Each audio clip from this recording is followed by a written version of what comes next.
Om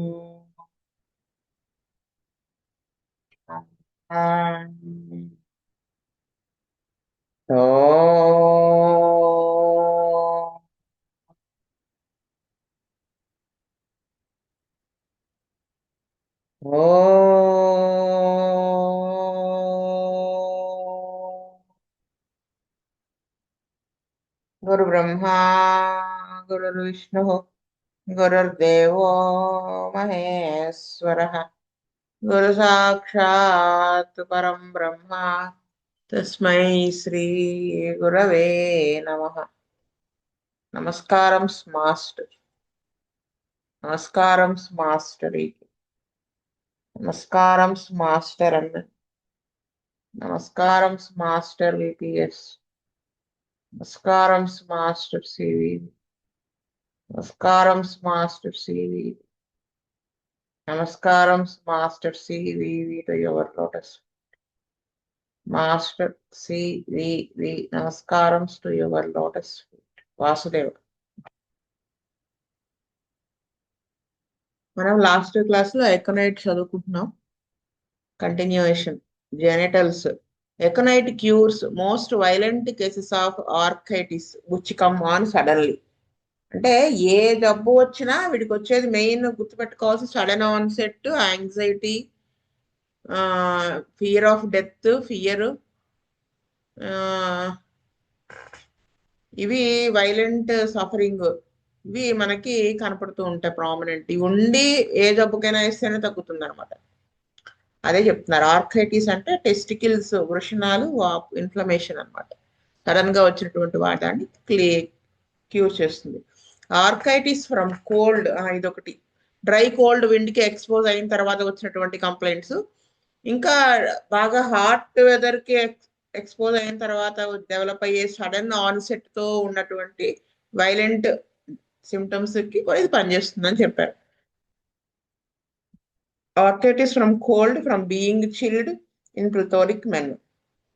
But in common arthritis from suppressed gonorrheal discharges, econite is useless. అదే చెప్తున్నారు. Cold కి expose అయిన తర్వాత డెవలప్ అయినటువంటి ఈ ఆర్థరైటిస్, టెస్టికల్స్ ఇన్ఫ్లమేషన్ లో ఇది పనిచేస్తుంది.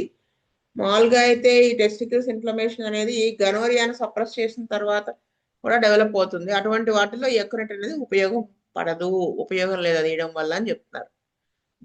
The woman is a natural econite patient with her sympathetic natural sensitiveness.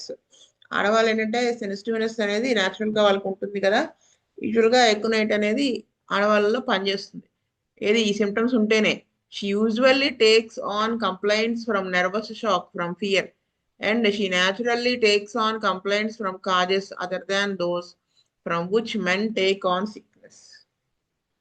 అంటే ఈ ఆడవాళ్ళలో ఏంటంటే ఈ నెర్వస్ షాక్ తర్వాత వచ్చినటువంటి కంప్లైంట్స్ లో భయం వల్ల అటువంటి వాటిల్లో వచ్చిన ఇవి కాజేషన్ గా వచ్చినటువంటి వాటిల్లో ఇది బాగా పనిచేస్తుంది ఆడవాళ్ళలో. It is very seldom that fear will give a man inflammation, but fear is common cause of inflammation of the uterus and of ovaries in plethoric vigorous excitable. అంటే ఆ మగవాళ్ళలో ఈ భయం వలన డెవలప్ అయ్యేటువంటి ఇన్ఫ్లమేషన్ అనేది రేర్ గా ఉంటుంది. ఆడవాళ్ళలో ఈ భయం వలన డెవలప్ అయినటువంటి inflammation, uterus inflammation, ovaries inflammation, ఈ ప్లెథోరిక్ వాళ్ళలో డెవలప్ అయినటువంటిది కామన్ గా ఉంటుంది. అది తేడా. అది పైన చెప్పిన సింపాథటిక్ న్యాచురల్ సెన్సిటివ్నెస్ అంటే అదనమాట. Fear will often cause abortion. భయం వల్ల అబార్షన్ కూడా అవ్వచ్చు. But when aconite is given early enough, it will check the abortion that comes from fear.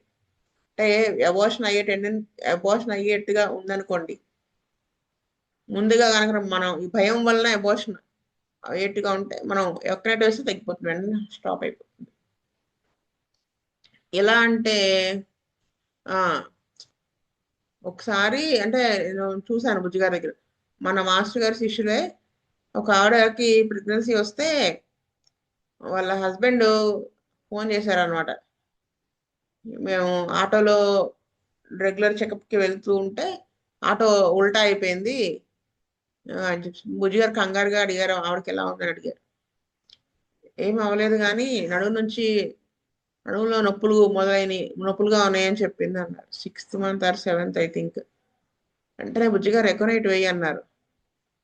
Aconite వేశారు, ఆగిపోయింది, పెయిన్స్ అనేది తగ్గిపోయింది. నేను సబైనా కదా మీరు వేయాల్సింది, ఎకోనైట్ ఎలా వేశారు, ఓపియం అయినా వేయాలి కదా. అది ఓపియం తాలూకు షాక్ కాదు, ఎకోనైట్ తాలూకు షాక్ సడన్ గా జరిగిన దానికి ఆవిడ షాక్ అయిపోయి భయం డెవలప్ అయింది చూడు, అక్కడి నుంచి ఇవిడికి అబార్టివ్ టెండెన్సీ స్టార్ట్ అయిపోయింది, మనం ఇప్పుడు మంద అయ్యకపోతే అబార్షన్ అయిపోతుంది అని చెప్పారు. ఎలాగా అన్నాను. అంటే ఆ హస్బెండ్ చెప్పిన ఆవిడ గురించి చెప్పిన నేరేషన్ ఎక్కువనైతే సూచిస్తుంది అని చెప్పారు. హస్బెండ్ నేను తర్వాత అడిగాను.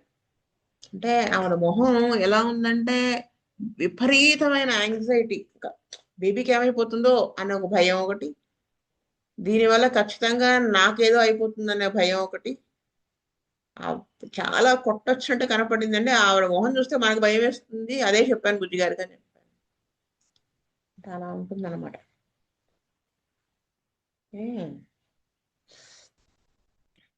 సో అది నేను చూసిన economic case. Abortions before abortion అంటే అబార్టివ్ కండిషన్ లో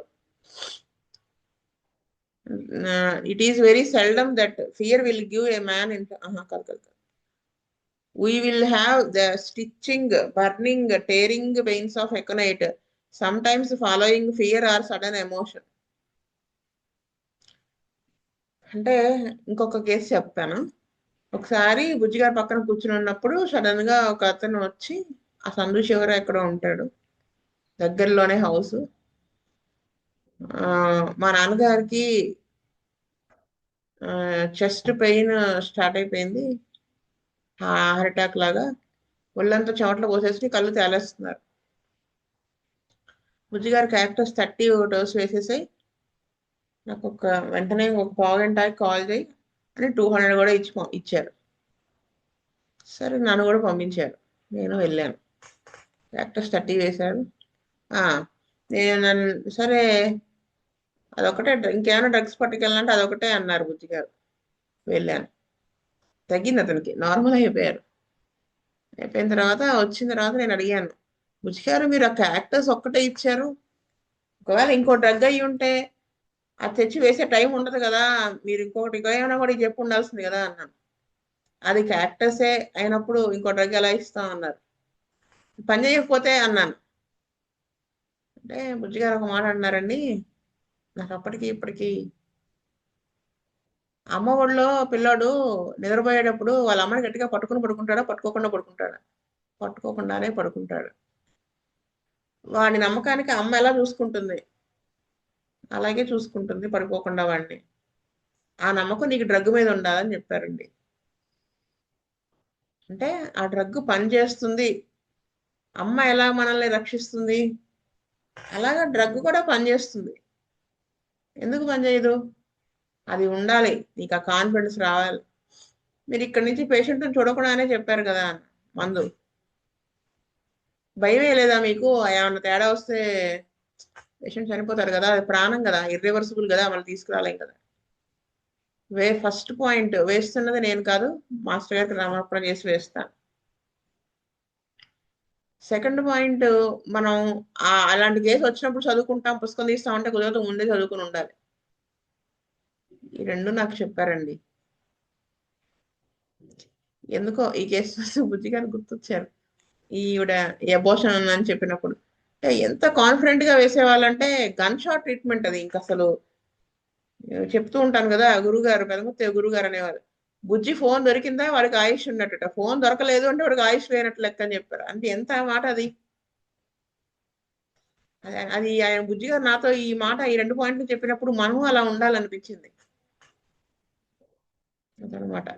అది it is very seldom that fear will give information.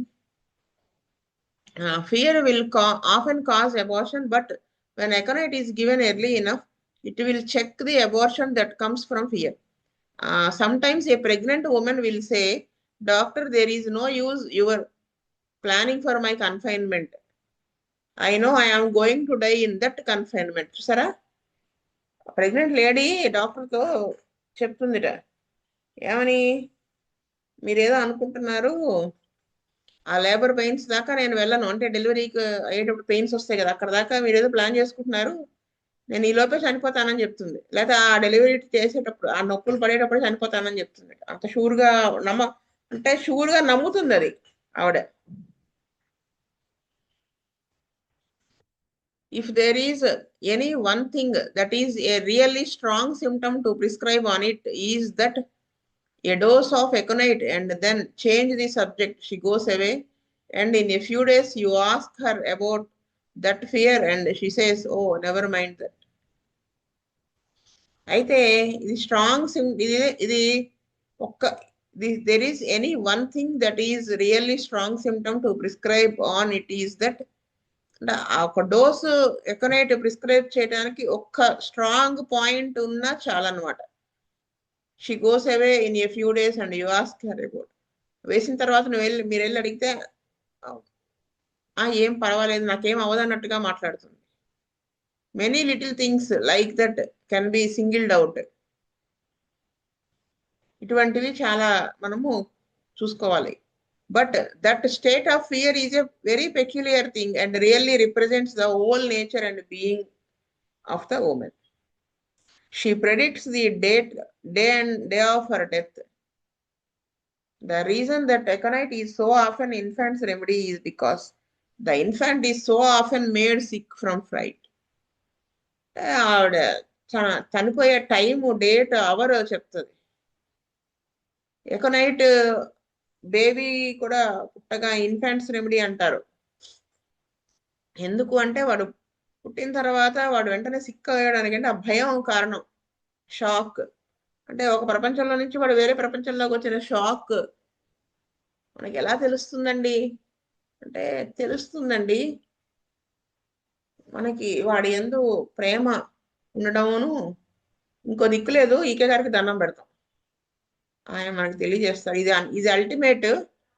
అప్పుడు మనం ఎన్ని మిరకిల్స్ అయినా చేయగలుగుతామండి. మిరకిల్స్ జరుగుతాయి మన ద్వారా.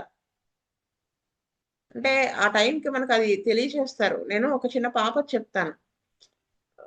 వాళ్ళ మదర్ కడుపుతో ఉన్నప్పుడు, ఇది అనంతకృష్ణ గారు ట్రీట్ చేసిన కేసు, ఇది చాలా అవసరం ఇప్పుడు చెప్పుకోవడం. ఒక చిన్న పాప అనమాట. అంటే ఫస్ట్ అసలు ఆ అమ్మాయి వాళ్ళ మదర్ గురించి చెప్తాను. వాళ్ళ మదర్కి 2 అబార్షన్స్ అయినాయి, మేనరికం, ప్రెగ్నెన్సీ వచ్చింది. 6th month అప్పుడు టిఫా టెస్ట్ చేయించారు. మేనరికమును 2 అబార్షన్స్ అయినాయి కదా, టిఫా టెస్ట్కి వెళ్తే బేబీ మూవ్ అవ్వట్లేదని చెప్పారు. ఈవిడ వాళ్ళ హస్బెండ్ ఇంకా ఆ స్కాన్ రూమ్ నుంచి బయటకు వచ్చి అనంతకృష్ణ గారికి కాల్ చేశారు. ఆ అమ్మాయి ఇంకా ఆల్మోస్ట్ ఏడ్ చేస్తోంది, బేబీ మూవ్ అవ్వట్లేదు అన్నారు. అనంతకృష్ణ గారు అన్నారట, ఎవరు చెప్పారు మూవ్ అవ్వట్లేదని, ఇప్పుడు లోపలికి వెళ్ళి చూడు మూవ్ అవుతుంది అన్నట్టు, అన్ని సర్దుకుంటా ఇప్పుడు లోపలికి వెళ్ళి చూడు. కరెక్ట్గా వీళ్ళు లోపలికి వెళ్ళినప్పటికి ఫోన్ పెట్టేసి బేబీ మూవ్ అవటం స్టార్ట్ అయింది. కానీ మానవ సహజం కదా, ఆయన అంతటి వాళ్ళు అంత అనుగ్రహం చూపించినా కానీ 9th month వచ్చినప్పటికి ఇంకా పోతుందేమో అనో, ఈ ఇన్లాస్ ఏదో సమ్ ఇష్యూస్, దానివల్ల ఒకటే టెన్షన్. ఎంత టెన్షన్ అంటే బీభత్సమైన టెన్షన్, ఇంక పోతుంది నెగిటివ్గా. ఇంకా 9th month మనం ఏం ఆలోచించినా ఏం చేసినా బేబీకి వచ్చేస్తుంది కదా, ఆ పిల్లకి అంత టెన్షన్. సరే ఆ అమ్మాయి కళ్ళల్లో నాకు 3 నెలలు 2 నెలలు పట్టింది ఆ అమ్మాయి అసలు ఏంటి డ్రగ్ అనేది అర్థం చేసుకోవడానికి. ఇంతకి ఇప్పటికీ అమ్మాయి వయసు 3 నిండి 4 వచ్చినాయి అంతే. అదే నాకు 2 years ఏజ్ అప్పుడు తెలుసు అనమాట. అప్పుడు ఎవరితో కలవదు, ఐ కాంటాక్ట్ ఇవ్వదు, కొంచెం ఎర్లీ స్టేజ్ ఆఫ్ ఆటిజం అనమాట. అవి చూసి భయమే కనపడుతుంది. అప్పటిదాకా తన క్రాంకినెస్ అవి ఇవి చూసి వీళ్ళు కొంతమంది క్యామిల్ సినా అన్ని వేస్తారు. అయితే ఆ అమ్మాయి మనకు ప్రవంతగా కదిలిస్తే ఏడుస్తుందని సినా వేస్తాం కదా, కొత్త వాళ్ళని చూసి భయపడు. అయితే నాకు ఆ అమ్మాయి మొహంలో భయం కనిపించేది. బలవంతంగా పెద్ద సౌండ్ వచ్చినా భయపడతాం. ఇవన్నీ చూసుకుని ఓపియం వన్నే ఒక డోసు వేస్తే బెటర్ అవుతా వచ్చింది. 2-3 డోసులు పడి ఈ మాటికి జలుబు చేటాలు జ్వరాలు ఇవన్నీ తగ్గాయి. అయితే ఇప్పుడు ఏం కనిపించిందంటే ఒక 15 డేస్ క్రితం కొంతమంది ఒకళ్ళిద్దరు ఉంటే అదేమీ భయపడటం లేదు కానీ ఒకసారిగా గుంపుగా ఎవరన్నా కొత్త వాళ్ళు వచ్చారంటే ఇంక అసలు బ్లాంక్ అయిపోతుంది ఫేస్. అంటే ఇంకా మనం చెప్పేది ఆ అమ్మాయికి వెళ్ళట్లేదు, రీచ్ అవ్వట్లేదు ఆ వర్డ్. అంటే దానికి అర్థం కావట్లేదు అసలు. అలా స్తబ్దుగా అయిపోతుంది. అంటే షాక్ లాగా అనమాట మైండ్కి. తర్వాత వీళ్ళని ట్రాన్స్ఫర్ అయితే కేసీట్ వేరే వాళ్ళకి పంపాను అనుకోండి. నేను గమనించాను ఆ పిల్లలో అది వరకు ఇట్లా భయం కనిపించలేదు, టెన్షన్ కనిపించింది. టెన్షన్ పడిపోయి ఇంకా అది బ్లాంక్ అయిపోతుంది. ఫాస్ఫరస్ పడుతుందని చెప్పాను.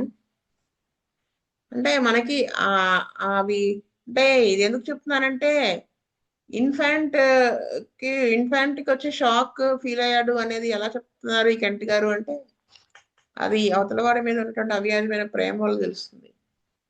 అది తెలియాలి అంటే ఇప్పుడు మాస్టర్ గారు అన్నారు చూడండి, పూర్తిగా ఆయన ఈకే గారికి శరణాగతి చెందారు కాబట్టి ఏమైంది అక్కడ, ఇప్పుడు చూడు వెళ్ళి పని చేస్తుంది, ఇప్పుడు చూడు తిరుగుతు అంతా నార్మల్ గా ఉంటుందని చెప్పారు. ఆ మాట పనిచేసింది అక్కడ, గురువు వాక్.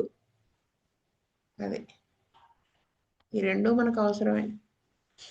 సబ్జెక్టు నేర్చుకోవడం ఉండాలి, ఆయనకి సమర్పణ ఉండాలని నాకు అనిపిస్తుంది ట్రీట్మెంట్లో. అంటే బుజ్జిగారు అనేవాళ్ళు అప్పట్లో వీరావేశంతో ధనుర్మాసం చేసేస్తూ ఉండేదాన్ని. తెల్లవారుజామున లేచేసి 3ంటికి లేచేసి అంతా చేసి మధ్యలో కాక్యులస్ వేసుకోవాల్సి వచ్చేది. అంటే ఇక్కడ డిస్పెన్సరీలు అన్నీ ఉంటాయి కదా, అవన్నీ మామూలే. బుజ్జిగారు అనేవాళ్ళు ఇవన్నీ అవసరం లేదే, నువ్వు ఒక ప్రాక్టీస్ చేస్తూ అదే మన వైద్య సేవ ఒకటి చేసుకుంటే సరిపోతుందని. అంటే ఇది కూడా వైద్య సేవ కూడా పుణ్యం కదా అందుకని అంటున్నారు అనుకున్నాను కానీ ఇప్పుడు నాకు అర్థమవుతోంది వైద్య సేవ ఒకటే చాలు. అంటే మన దగ్గరికి వచ్చేటువంటి వాళ్ళనే మాస్టర్ ఈకే గారి స్వరూపాలుగా మనం అర్చన చేసుకుంటే అదే షోడశోపచార పూజ అవుతుంది కదా అని ఆయన ఉద్దేశం. ఒకసారి చిన్న మాట అండి, బుజ్జిగారు పూజ చేస్తూ ఉన్నారు, ఫోన్ వచ్చింది ఎత్తలేదు ఈయన. నేను అడిగాను మీరు పూజ చేస్తున్నప్పుడు కాసేపు ఒక నిమిషం ఆగి ఫోన్ ఎత్తచ్చు కదా, అవతల వాడు చేసేది కూడా ఎమర్జెన్సీతోనే కదా అని అడిగాను. అప్పుడు ఏమన్నా అయితే వాడిది ఏంటి పరిస్థితి అని అడిగాను. బుజ్జిగారు అన్నారు నేను చేస్తున్నది ఆ స్వామి పూజ. సో నాకు ఫోన్ చేసినప్పుడు ఏమీ అవ్వకుండా చూసుకోవాల్సిన వాడు స్వామి చూసుకుంటాడని చెప్పారు ఆయన. అర్థమైందా అసలు ఎంత అంటే వాళ్ళ పాదాల ఆశ్రయిస్తే మనకి ఇలాంటివి తెలుస్తాయి. ఇది మళ్ళీ వేదాంతం క్లాస్ ఏమంటారు దాన్ని, వేరే క్లాస్ అయిపోతుంది, స్పిరిచువల్ క్లాస్. అదనమాట ఇన్ఫాంట్ షాక్ గురించి అక్కడ అదనమాట విషయం.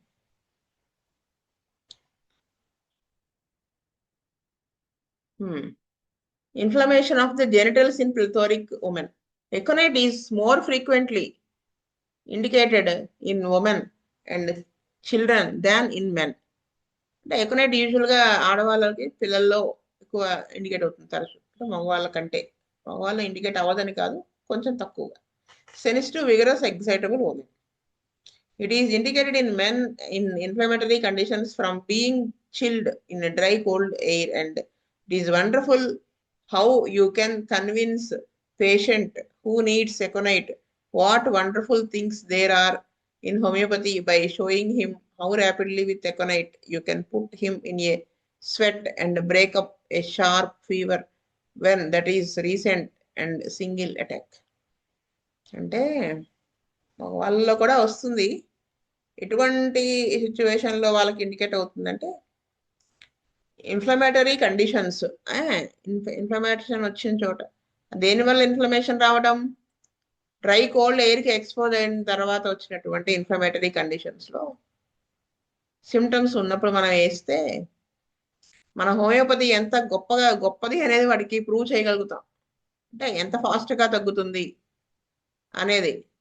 అంటే అంత ఇన్ఫ్లమేటరీ కండిషన్స్ లో వచ్చే సిమ్టమ్స్ ఏంటి, విపరీతం హై ఫీవర్ కదా, ఆ ఫీవర్ ఎలా అంత ఫాస్ట్గా వచ్చిందో అంత ఫాస్ట్గా తగ్గి వాడు స్వెట్ లో మునిగిపోతాడు అనమాట. అంటే అంత షార్ప్ తక్కువ తగ్గిపోతుంది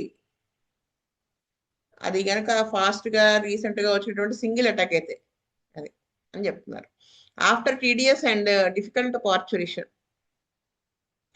అంటే ఆఫ్టర్ డిఫికల్ట్ పార్చురేషన్ అంటే ఏంటంటే ఆ ప్రాసెస్ ఆఫ్ చైల్డ్ బర్త్ ని పార్చురేషన్ అంటారు. అంటే బేబీ బయటికి రావడం, ఆ ప్లసెంటా ఇట్రస్ ది కట్ చేయడం, ఇదంతా కూడా పార్చురేషన్ అంటారు ఆ ప్రాసెస్. సో ఆఫ్టర్ దట్ అది కొంచెం టఫ్ అయింది అనుకోండి ఆ పార్చురేషన్, దాని తర్వాత వచ్చే కండిషన్ కూడా ఇక్కడ పనిచేస్తుంది. Violent after pains, shooting tearing after pains with febrile conditions. అది అంటే వైలెంట్ ఆఫ్టర్ పెయిన్స్, ఈ పెయిన్స్ వచ్చిన తర్వాత డెవలప్ అయ్యేటువంటి symptoms, febrile conditions, fever condition, pains అంత వైలెంట్ గా ఉంటాం, వాటిల్లో ఇది పనిచేస్తుంది. Uterine haemorrhage with bright red blood and fear of death. ఉంటాయి సిమ్టమ్స్, యుటరస్ లోంచి discharge bright red colour blood అయిపోతూ ఉంటుంది, విపరీతమైన చావు భయం ఉంటుంది. It is wonderful what aconite will do in some cases arising from taking cold in the puerperal state, but do not mix that up with puerperal fever. అంటే ఇది పర్పీరల్ state అంటే బాలింతగా ఉన్నప్పుడు చల్లగాలికి ఎక్స్పోజ్ అవ్వడం వలన డెవలప్ అయిన సడన్ గా develop అయ్యే symptoms లో ఎక్కడ బాగా పనిచేస్తుంది. అలా అని ఈ పర్పీరల్ ఫీవర్ బాలింత జ్వరం అంటారు కదా, దానికి ఇది ముడిపెట్టద్దని చెబుతున్నారు ఆయన. ఆ బాలింత జ్వరం యూజువల్ గా దేనితో డెవలప్ అవుతుందంటే ఆ లోపల ఏమన్నా బ్లడ్ అంటే ఆ గర్భసంచి సరిగా క్లీన్ చేయకపోవటం వల్ల, ఏమన్నా సెప్టిక్ కండిషన్స్ డెవలప్ అవడం వల్ల మొదలయ్యేది పర్పిరల్ ఫీవర్. దాంట్లో ఎక్కనట్టు పనిచేయదు, కానీ దేంట్లో పనిచేస్తుంది, చల్లదనానికి ఎక్స్పోజ్ అవ్వడం వల్ల సడన్ గా డెవలప్ అయినటువంటి సిమ్టమ్స్ లో పనిచేస్తుంది ఇది. అది మనకు ఆ తేడా అనేది మనం ఆ డిమార్కేషన్ ఆ డిఫరెన్సియేషన్ మనం తెలుసుకోగలగాలి. ఏదో ఎబరటానంత మొదలెట్టి జింక మెట్టు దాకా వేస్తానంటే అవదనమాట. అది the first is simple form non septic, అంతే కదా. చల్లగాలికి ఎక్స్పోజ్ అవ్వడం వల్ల డెవలప్ అయినటువంటి బాలింతగా ఉన్నప్పుడు డెవలప్ అయిన సిమ్టమ్స్ అనేది చాలా సింపుల్ కేసు, అది సెప్టిక్ కండిషన్ కాదు. అది perhaps the breast is involved with soreness in the breast, separation of the milk and febrile conditions. అంటే ఈ పర్పీరల్ ఫీవర్ లో వచ్చిన సిమ్టమ్సే ఉన్నప్పటికీ పర్పీరల్ ఫీవర్ లో వచ్చాయి కూడా అదే కదా, బ్రెస్ట్ ఇన్వాల్వ్ అవుతుంది. అంటే breast pain, soreness of the breast, touch చేయనీయకపోవటం, మిల్క్ సప్రెస్ అవ్వటం, ఫీవర్ కండిషన్స్ రావడము, ఇవన్నీ ఉన్నప్పటికీ కూడా ఇవన్నీ దేని వల్ల వస్తున్నాయి, కోల్డ్ అగ్రవేషన్, అదే exposure to cold dry cold air అక్కడ పనిచేస్తుంది, సెప్టిక్ కండిషన్ కాదు. But if there is a suppression of the lochia do not give accurate. Lochia అంటే ఏంటి, ఆఫ్టర్ డెలివరీ పాస్ అయ్యేటువంటి డిశ్చార్జ్ అనమాట, అది సప్రెస్ చేయబడింది అనుకోండి, దాని తర్వాత డెవలప్ అయ్యేటువంటి సిమ్టమ్స్ లో ఎక్యురేట్ వేయకూడదు. అది newborn children with difficulty of breathing after the use of forceps or from the tedious labor, the child is breathless, there is difficulty with the heart and in a few hours fever comes on. Accurate is very simple remedy. అంటే అప్పుడే పుట్టినటువంటి పిల్లలు ఊపిరి తీసుకోవడం కష్టంగా ఉండి, అంటే ఇదంతా ఎప్పుడు ఫోర్సెప్స్ డెలివరీ తర్వాత, అంటే డెలివరీ కష్టం అయిన తర్వాత అనమాట, కష్టం అయినప్పుడు పుట్టినటువంటి పిల్లలు అనమాట, వాళ్ళు బ్రీతింగ్ తీసుకోవడంలో ఇబ్బంది పడుతుంటే, ఇంకా హార్ట్ కూడా టఫ్ గా ఉంది కొట్టుకోవడం. So in a few hours fever comes, కొన్ని గంటల్లో ఫీవర్ వచ్చేస్తుంది, అప్పుడు ఎకనైట్ వేస్తే సింపుల్ గా తగ్గిపోతుంది. అది అంటే ఆ షాక్ తిన్నప్పుడు డెవలప్ అయ్యే సిమ్టమ్స్ కూడా ఏం చెప్తున్నారు. లేదా పుట్టంగానే యాడ్ అవ్వకుండా షాక్ లోకి వెళ్ళిపోయి లంగ్స్ ఇవన్నీ కూడా ఇంకా పని చేయటం లేదు అనుకోండి, ఇంకా స్టార్ట్ అవ్వలేదు, అప్పుడు కూడా ఇది వేయొచ్చు అని చెప్తున్నారు.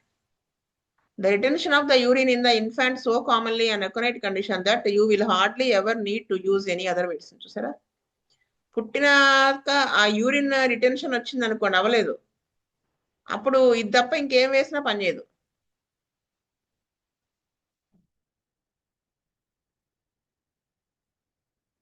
The little one cannot yet talk, it cannot manifest very much, and to a certain extent the practitioner is compelled to be somewhat routine in these affairs. Then the routine practitioners have been more or less successful with aconite.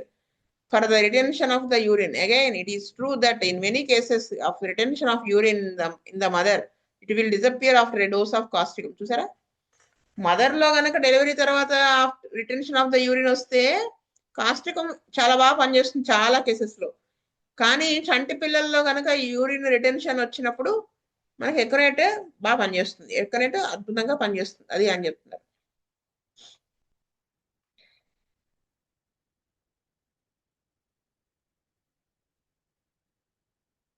throat. Aconite is a great routine croup remedy, one that is misused, but it is indicated in all those cases of croup which come on suddenly in plethoric children from exposure to dry cold wind, having been out in the cold wind with the mother during the day. Krupp అంటే తెలుసు కదా, upper Airways infect అవ్వటం అనమాట. దానివల్ల develop అయ్యే symptoms ఏంటి? Breathing difficulty ఒకటి ఉంటుంది, బార్కింగ్ కాఫ్ ఉంటుంది. ఇది దేని వల్ల ఉంటుంది అంటే వోకల్ కార్డ్స్ ఉంటాయి కదా, స్వరపేటిక, అక్కడ స్వెల్లింగ్ రావడం వలన ఒక సౌండ్ వస్తుంది క్రూప్. ఇది యూజువల్ గా పిల్లల్లో ఉంటుంది, చంటి పిల్లలు 1 year లోపు వాళ్ళు, కానీ ఒక కొంచెం చిల్డ్రన్ లో ఉంటుంది అనమాట. The child is put on bed and arouses up from first sleep. Perhaps at 9 or 10, 11 o'clock, the grasps the throat, coughs violently, croupy, choking with hoarse bark. పిల్లవాడిని పడుకోబెడుతుంటే ఫస్ట్ స్లీప్లోకి వెళ్తూ ఉండగానే 9, 10, 11 ఆ టైంలో ఎవరో గొంతు పట్టేసుకుంటున్నట్టుగా వాడికి విపరీతమైన దగ్గుతో కూడి ఆ చోకింగ్ కాఫ్ వచ్చేస్తుంది, బార్కింగ్ కాఫ్, హోర్స్గా. Hardly any other remedy can correspond to that rapidity of the action. Taking cold in the daytime, developing itself so suddenly. పగలు వాడు చల్లదనానికి ఎక్స్పోజ్ అవ్వడం వల్ల సడన్ గా డెవలప్ అయినటువంటి, ఫాస్ట్ గా డెవలప్ అయినటువంటి ఈ క్రూప్ లో ఇది పనిచేస్తుంది. Krupp that comes on from exposure today and doesn't develop until tomorrow morning or tomorrow evening may correspond to quite number of other remedies, but especially hepar, which is slower in its pace. అంటే for example వాడు day అంతా ఇవాళ వాడు చల్లదనానికి expose అయిన తర్వాత రేపు మార్నింగో రేపు సాయంత్రానికో వాడికి కనుక ఈ క్రూపు డెవలప్ అయింది అనుకోండి, అప్పుడు ఎకనైట్ వేస్తే పనిచేయదు. ఎకనైట్ కాదు, ఇంకా చాలా డ్రగ్స్ ఉంటాయి, వాటిలో యూజువల్గా హెపార్ కూడా పనిచేస్తుంది. అది పేస్, దాని speed of the disease progression స్లోగా ఉంటుంది కాబట్టి. And it is more suitable in children, somewhat run down and subject to frequent attacks of the croup. Spongia, ఇది స్పాంజియా ఒకటి మనల్ని కన్ఫ్యూజ్ చేసి పడేస్తుంది ఎకనైట్ నుంచి. Spongia is also similar, but it lacks many of the elements more likely to occur in rundown children, those always taking cold. Spongia కూడా ఇటువంటి cases లో ఇది పనిచేస్తుంది. It would be difficult matter to distinguish between the appearance of the econate and spongia croup so far as the croup is concerned, because both have all the anxious appearance found in the croup. ఈ రెండిట్లో కూడా anxiety ఉంటుంది, aconite లో ఉంటుంది, స్పాంజియాలో ఉంటుంది. Differentiation కష్టం అవుతుంది. స్పాంజియా వాడికి ఏంటి, పడుకున్నప్పుడు నిద్ర పడుతూ ఉండగా వాడికి ఊపిరి ఆడనట్టుగా అయిపోయి భయం వేసి మెలకు వచ్చేస్తుంది. ఎందుకు, పడుకున్నప్పుడు ఆ ఫ్లమ్ అంతా బ్యాక్ వస్తుంది, వచ్చినప్పటికీ వాడి గొంతుకు అడ్డం పడిపోయినట్టుగా అయిపోయి వాడి మెలకు వచ్చేస్తుంది. అప్పుడు వాడికి ఆందోళన వచ్చేస్తుంది, భయం వస్తుంది. ఈ aconite Krupp is violent Krupp. Inflammation of the larynx, at the same time spasms of the larynx coming on great rapidity. కానీ ఎకనైట్ వాడిది ఏంటి, చాలా వైలెంట్ గా వచ్చేస్తుంది. అది అప్పటికప్పుడు ఆ లారింగ్స్ ఇన్ఫ్లమేషన్ వచ్చేసి అదే టైంకి ఆ లారింగ్స్ స్పాజమ్ అంటే గట్టిగా పట్టేసినట్టుగా విపరీతమైన నొప్పితో కూడి ఫాస్ట్ గా డెవలప్ అయిపోతుంది అనమాట. చనిపోతాడేమో అన్నంత భయం వేసేస్తుంది, అది ఎకనైట్ది. స్పాంజియా క్రూప్ ఈజ్ లెస్ ఇన్ఫ్లమేటరీ, అంటే ఇన్ఫ్లమేషన్ దీంట్లో తక్కువ ఉంటుంది. The inflammation gross with the spasms, but while spongia may rouse up at 11 o'clock at night, suffocating and choking, it has not the intense febrile excitement that belongs to aconite, nor the anguish, although it has all the dryness that is found in aconite. Aconite లో ఉన్నంత dryness ఇవన్నీ ఉన్నప్పటికీ కూడా వాడికి ఉన్నంత ఆందోళన అది వీటికి ఉండదు. అంతటి ఫీవర్ హైగా వెళ్ళిపోవటం, అంత ఫాస్ట్ గా వెళ్ళిపోవటం అనేది ఉండదు. వీటికి డెవలప్ అవడం కూడా ఈ బ్రెత్లెస్నెస్ కానీ ఇన్ఫ్లమేటరీ కండిషన్ 11 o'clock నైట్ కి మొదలవుతుంది, అది తేడా. Aconite contains conditions are dry as usual thing, or there is only little water discharge. ఎకనైట్ అన్ని కూడా డ్రై గానే ఉంటుంది, కొంచెం వాటర్ డిశ్చార్జ్ ఉంటుంది. Spongia is entirely dry. వాటి చూడండి రంపంతో కోస్తున్నట్టు సౌండ్ వస్తుందని చెప్తారు కదా, గరగర గర వాడు ఊపిరి తీసుకుని ఉంటే వస్తుంది. అది ఖచ్చితంగా డ్రైగానే ఉంటుంది. అది if there is inflamed mucous membrane it is dry. అంటే మ్యూకస్ మెంబ్రెయిన్ కనుక ఇన్ఫ్లమేషన్ వస్తే అది కూడా డ్రైగానే ఉంటుంది. We have in the croup symptoms in aconite larynx sensitive to touch. Croup waking in first sleep after exposure to dry cold winds. So ఇది ఇంతవరకు ఆపుతాను class. స్వస్తి ప్రజాభ్యః పరిపాలయంతాం న్యాయేన మార్గేణ మహిం మహింస.